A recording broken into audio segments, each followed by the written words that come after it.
Hello po, share ko lang sa inyo yung TAPSO surgery na pinagdaanan ko. Paano nga ba ako humantong sa ganitong surgery? Sinubukan po pala akong gamutin ng contraceptive, yung DMPA every 2 weeks. Napakadami po ng injection ng pinagdaanan ko. Meron kasi akong multiple myoma at ovarian cyst. Bawat injection napakabigat po sa braso.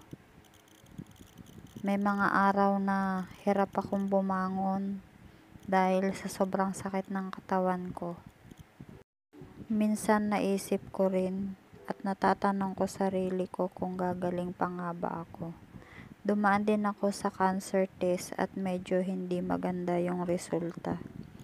Marami pang ultrasound ang ginawa sa akin.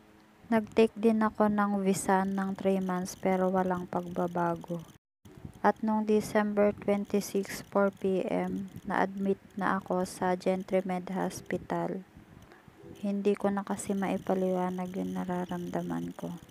Simula kasi nung May, continuous yung spotting ko, minsan malakas, minsan naman mahina. December 27, 6 o'clock a.m., kinuha na ako sa room para ilipat sa operating room. At 7 o'clock a.m., nagsimula na ang surgery sa akin.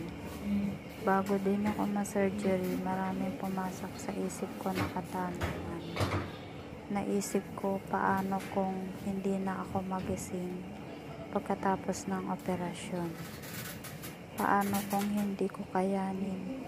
Pero kahit ganon, inisip ko pa rin kailangan kong lakasan ng loob ko.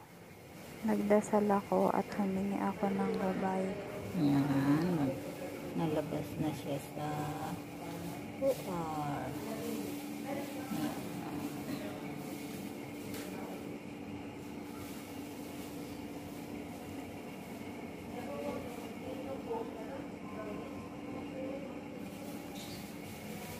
Hello.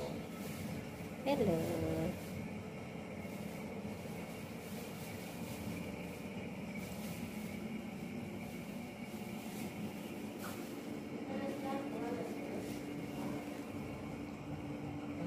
Na ikaw?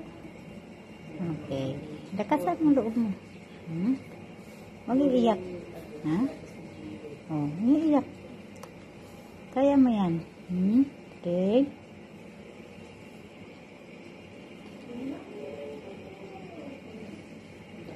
Kita kayo ni Doc Jess?